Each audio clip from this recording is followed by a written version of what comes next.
तो आज की इस क्लास में हम स्टार्ट करेंगे क्लास 10th की फिजिक्स विषय को। और क्लास 10th की फिजिक्स विषय के अंतर्गत जो हमारा पहला चैप्टर है वो आपका है प्रकाश का परावर्तन तथा अपवर्तन। इस चैप्टर में सबसे पहले आप सभी को क्या पढ़ना है, प्रकाश क्या होता है।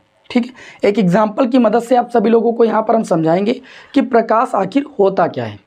यहाँ पर अगर आप पढ़ रहे हैं तो ये समझ लीजिए कि आप सभी लोग ऑफलाइन क्लास में पढ़ रहे हैं, क्योंकि आप सभी लोगों को हम बहुत ही बेहतरीन तरीके से हर एक चीज़ के बारे में अच्छे से समझाने वाले हैं। ये बिल्कुल अपने दिमाग से हटा दीजिए कि आप ऑनलाइन पढ़ रहे हैं, ये समझ लीजिए कि आप ऑफलाइन क्लास में यहाँ पर बैठे हुए हैं। ठीक है, तो चलिए यहाँ पर हम जानते हैं कि प्रकाश होता क्या है। एक एग्जाम्पल देकर के आपको समझा रहे हैं हम। जैसे मान लीजिए एक बंद अंधेरा कमरा है। क्या है? बंद अंधेरा कमरा है, वहाँ पर प्रकाश की एक किरण भी नहीं है। तो क्या उस बंद अंधेरे कमरे में रखी वस्तुएं आपको दिखाई देंगी? आप कहेंगे जी नहीं दिखाई देंगी। लेकिन मान लीजिए अचानक से उस बंद अंधेरे कमरे में लाइट आ जाती है, यानी एक बल्ब आपका जलने लगता है।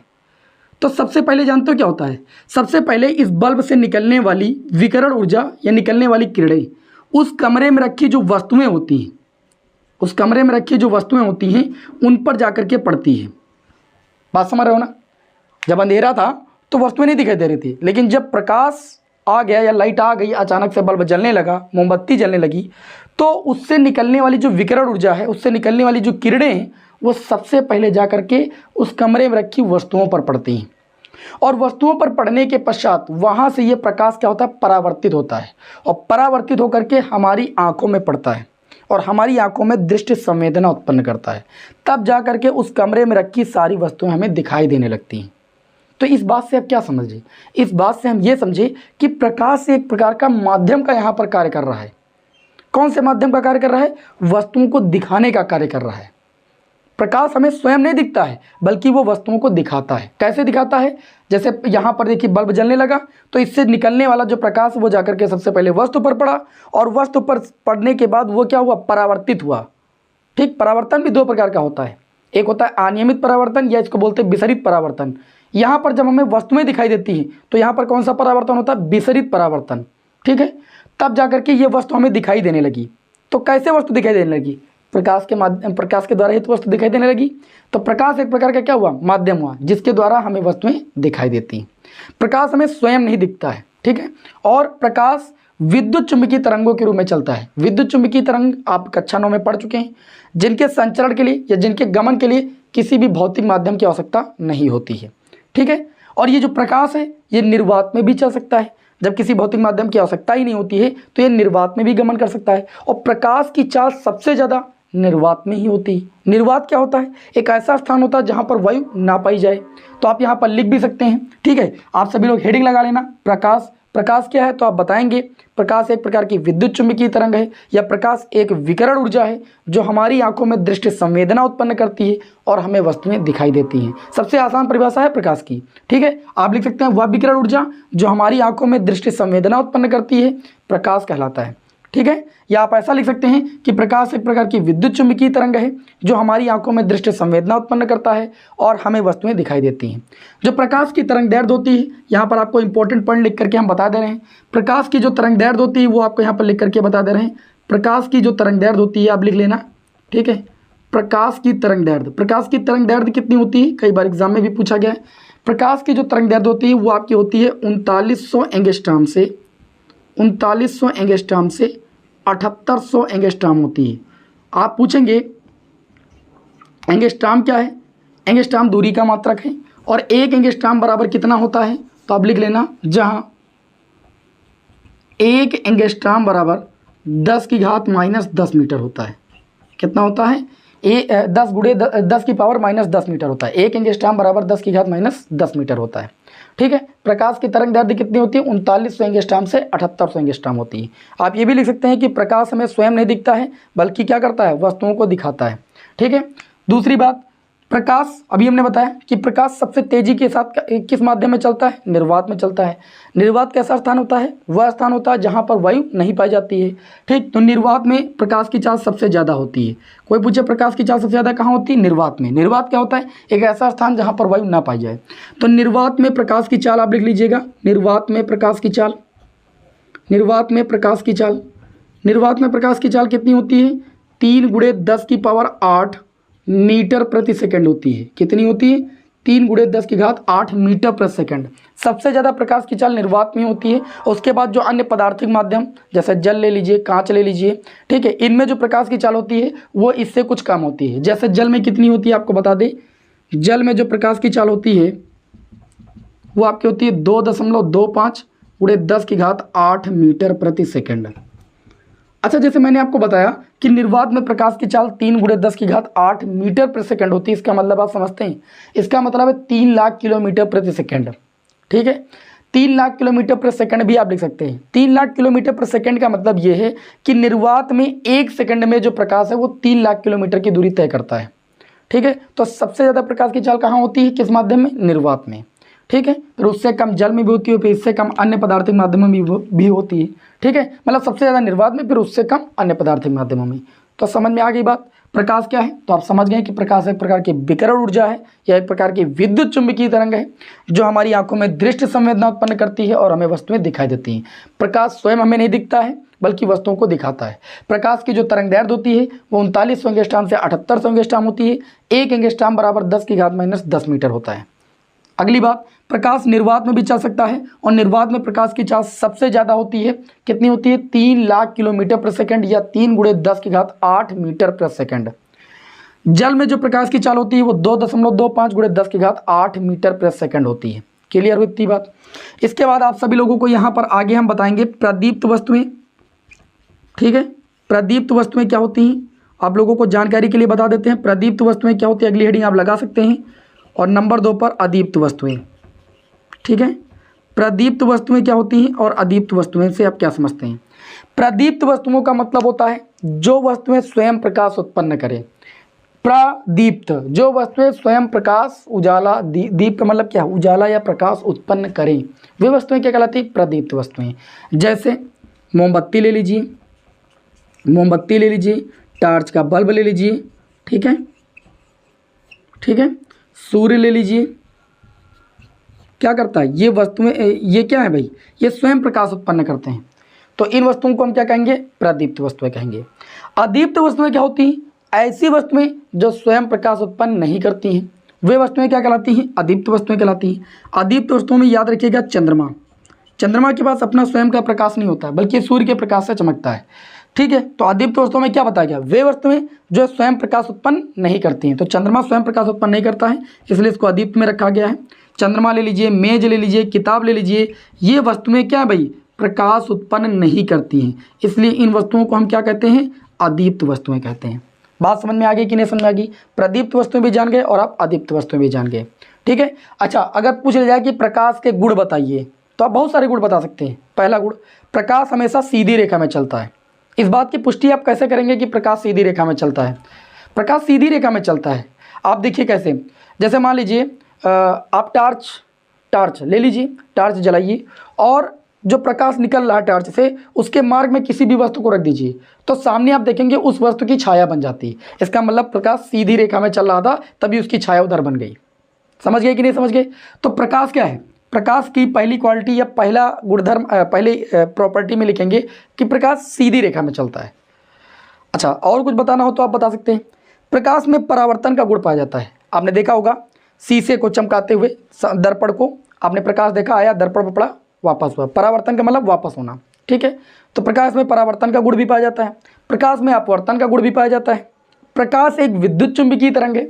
विद्युत चुंबकीय तरंगें वे तरंगें होती हैं जिनके संचरण के लिए भौतिक माध्यम की आवश्यकता नहीं होती। कक्षा 9 में आप सभी लोगों ने पढ़ा है। तरंगें 2 प्रकार की होती है, यांत्रिक तरंगें, विद्युत चुंबकीय तरंगें। तो प्रकाश कैसी तरंग है? विद्युत चुंबकीय तरंग है। इसको चलने के लिए किसी भौतिक माध्यम की आवश्यकता नहीं होती। प्रकाश की तरंग दैर्ध्य कितनी होती है? 3900 एंगस्ट्रॉम से 7800 एंगस्ट्रॉम होती है। ये भी आप लिख सकते हैं प्रकाश के गुण में। और प्रकाश के गुण में क्या लिख सकते हैं? और प्रकाश के गुण में ये लिख सकते हैं कि प्रकाश की निर्वात में सबसे ज़्यादा चाल होती है। कितनी होती है? 3 × 10⁸ मीटर प्रति सेकंड होती है। ठीक है, और क्या लिख सकते हैं भाई? और क्या लिख सकते हैं? प्रकाश में बहुत सारे गुण पाए जाते हैं, परावर्तन, अपवर्तन, व्यतिकरण, तो आगे बहुत सारे गुण हैं, लेकिन इतना आप सभी लोगों के लिए काफ़ी है। ठीक है, तो ये आप सारी चीज़ें लिख सकते हैं। बताइए किसी को कोई दिक्कत? और ये भी लिख सकते हैं कि प्रकाश स्वयं नहीं दिखता है बल्कि क्या करता है? वस्तुओं को दिखाता है। ठीक है, इसकी मदद से हम क्या करते हैं? वस्तुओं को देखने का कार्य करते हैं। तो ये आप सभी लोगों ने लिख लिया होगा, हमें उम्मीद है।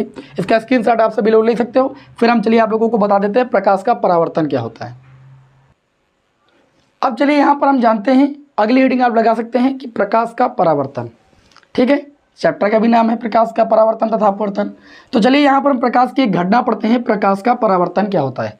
जैसे प्रकाश का परावर्तन क्या होता है, प्रकाश का परा का मतलब वापस, वर्तन का मतलब घटना, प्रकाश के वापस होने की घटना। अब प्रकाश कहाँ से वापस होता है, अभी मैंने बताया कि एक जैसे बंद अंधेरा कमरा था, प्रकाश की किरण निकली, वस्तु पर पड़ी और वस्तु से वापस हुई यानी परावर्तित हुई, फिर हमारी आंखों में पड़ी, हमारी आंखों में दृष्टि संवेदना उत्पन्न हुई, देखने की क्षमता पैदा हुई, तब जाकर के हम उस वस्तु को देख पाए। अब प्रकाश का परावर्तन क्या होता है, जैसे मान लीजिए हम एक पॉलिशदार चिकना तल ले लेते हैं, जैसे समतल दर्पण। ठीक है, जिसके एक भाग पर क्या होती है, पेंट की कलाई होती है। इस तल को हम नाम दे देंगे परावर्तक तल। क्या नाम दे देंगे, परावर्तक तल। क्यों, क्योंकि एक भाग पर चांदी या लाल ऑक्साइड का पेंट हमने कर दिया है, ठीक, और दूसरा तल क्या है, चिकना तल है, तो इसको हम बोल सकते हैं परावर्तक तल।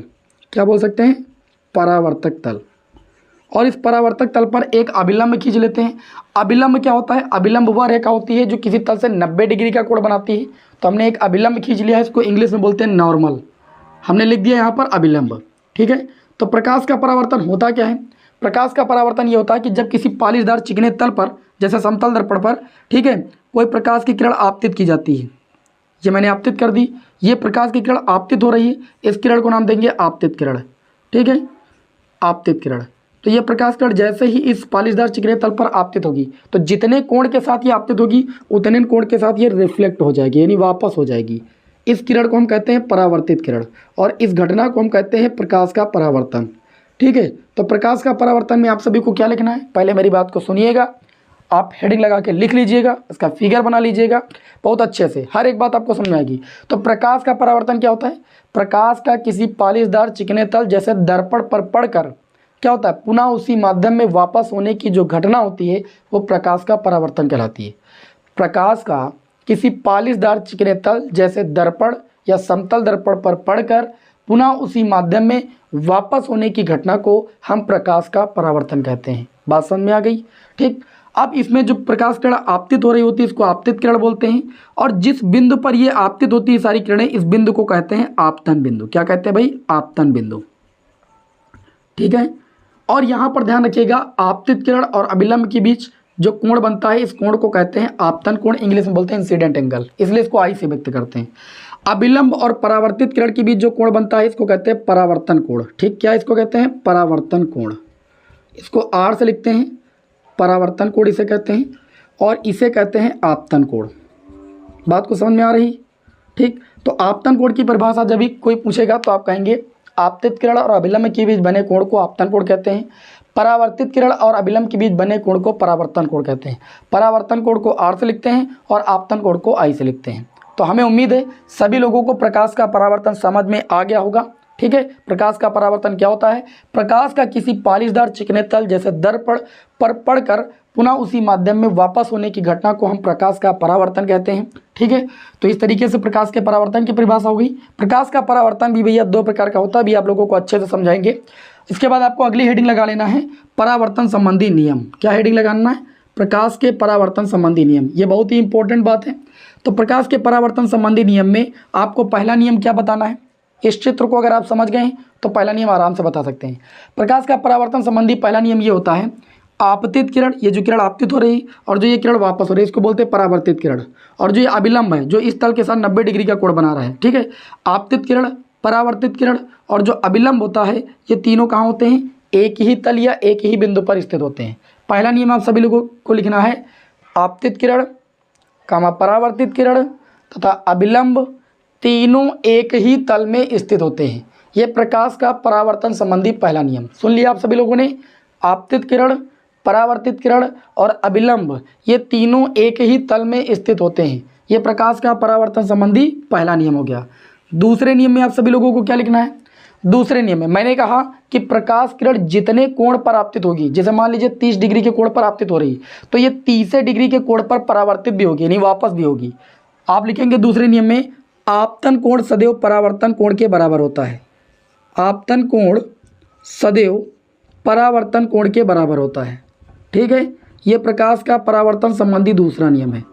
आपतन कोण को लिखा जाता है कोण आई से और परावर्तन कोण को लिखा जाता है कोण आर से। तो परावर्तन संबंधी नियम में पहला नियम हुआ, आपतित किरण, परावर्तित किरण और अभिलंब तीनों एक ही तल में स्थित होते हैं।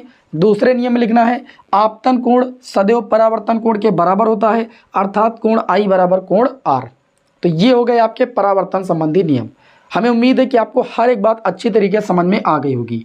अब भैया परावर्तन दो प्रकार का होता है। एक होता है प्रकार में, देखिए आपको कॉपी पर नहीं लिखना है, आपके सिलेबस में नहीं, लेकिन आपको हम जानकारी के लिए बता दे रहे हैं। परावर्तन दो प्रकार का होता है। एक होता है आपका नियमित परावर्तन। कौन सा परावर्तन होता है? नियमित परावर्तन, ठीक है।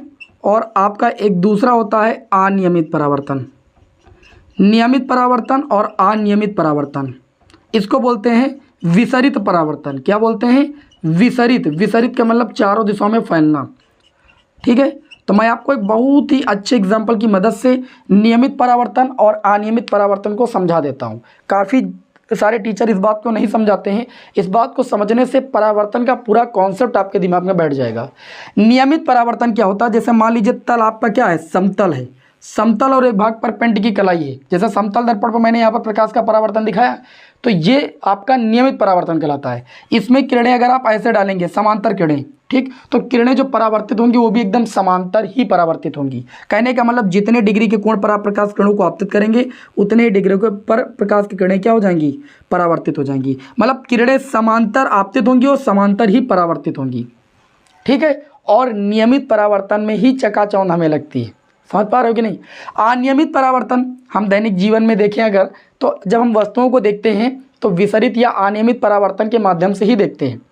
समझ पा रहे हो? कैसे देखते हैं?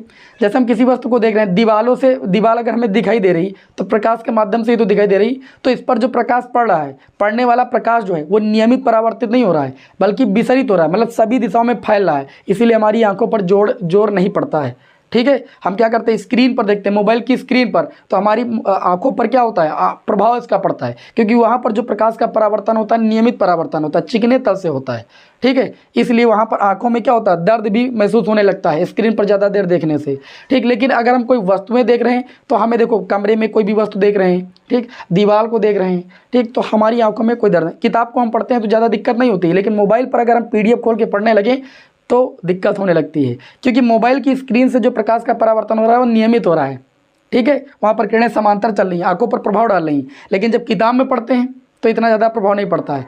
अखबार का जो पृष्ठ होता है वो खुरदरा क्यों बनाया जाता है? इसीलिए बनाया जाता है क्योंकि अखबार के पृष्ठ पर जब प्रकाश पड़ता है तो प्रकाश पड़ने की वजह से क्या होता है? विसरित हो जाता है। विसरित का मतलब जैसे मान लीजिए खुरदरा तल है, ठीक, तो प्रकाश ऐसे डालेंगे तो इस दिशा में कहीं हो जाएगा, ऐसे डालेंगे इस दिशा में हो जाएगा, मतलब सभी दिशाओं में प्रकाश का जो परावर्तन होगा वो सभी दिशाओं में होगा। और जब सभी दिशाओं में होगा तो जो लिखी चीज़ होगी वो स्पष्टता हमें दिखाई देगी। जैसे अखबार में मैंने बताया, अखबार से जो प्रकाश का परावर्तन होता है वो विसरित परावर्तन होता है। अखबार में छोटे छोटे अक्षर लिखे होते हैं, जब प्रकाश उस पर पड़ता है तो प्रकाश का विसरण हो जाता है, प्रकाश सभी दिशाओं में फैल जाता है, जिससे अखबार में लिखे जो छोटे अक्षर होते हैं वो हम स्पष्टता पढ़ पाते हैं, क्योंकि हमारी आंखों पर ज़्यादा जोर नहीं पड़ता है। लेकिन वही छोटे अक्षर अगर मोबाइल की स्क्रीन में PDF खोल करके पढ़ा जाए तो हमको दिक्कत होने लगती है, क्योंकि वहाँ पर नियमित परावर्तन होता है। ये मैं जीता जागता एग्जांपल आपको दे रहा हूँ जो मैं फील कर पा रहा हूँ। बात समझे कि नहीं? तो नियमित परावर्तन, अनियमित परावर्तन समझे। नियमित परावर्तन में प्रकाश का परावर्तन जो होता है किसी समतल पृष्ठ से होता है, समतल और चिकने तल से होता है। जबकि अनियमित परावर्तन में क्या होता है? प्रकाश का जो परावर्तन होता है खुरदरे पृष्ठ से होता है और इसमें प्रकाश सभी दिशाओं में फैलता है। इसमें यह नियम नहीं लागू होता कि आपतन कोण सदैव परावर्तन कोण के बराबर होगा। आपतन कोण सदैव परावर्तन कोण बराबर होगा किसमें? समतल पृष्ठ पर, ठीक है। जब समतल पृष्ठ पर प्रकाश का परावर्तन होगा। कुछ बात समझ में आ गई कि नहीं समझ में आ गई? हमें उम्मीद है अच्छे तरीके से समझ में आ गई होगी। चलिए थोड़ा समय और लेंगे और आप सभी लोगों को हम यहाँ पर प्रतिबिंब व प्रतिबिंब के प्रकार बता देते हैं कि प्रतिबिंब क्या होता है और प्रतिबिंब के प्रकार क्या होते हैं, ठीक है। तो अगली हेडिंग आप सभी लोग लगा लीजिए प्रतिबिंब, जिसको हम बोलते हैं इमेज। अगली हेडिंग आप सभी लोग क्या लगाएंगे? प्रतिबिंब। प्रतिबिंब को क्या बोलते हैं? इमेज। इंग्लिश में बोलते हैं इसको इमेज। प्रतिबिंब होता क्या है? जब भी हम किसी समतल दर्पण के सामने जाते हैं तो समतल दर्पण में क्या होती है? हमारी आकृति बन जाती है। जो आकृति बनती है उस आकृति को सामने वाली वस्तु का क्या कहते हैं? प्रतिबिंब कहते हैं। जैसे ये दर्पण है, ध्यान दीजिएगा, ये एक समतल दर्पण है, ये दर्पण है, इसके सामने हमने कोई एक वस्तु रख दी तो इसकी आकृति इस समतल दर्पण में बन जाएगी। जो ये आकृति बन रही ये इस वस्तु का क्या कहलाएगी? प्रतिबिंब कहलाएगी। इस वस्तु को बिंब भी बोला जाता है। बिंब बोलो या वस्तु बोलो बात एक ही। और इसको क्या कहते हैं? प्रतिबिंब कहते हैं।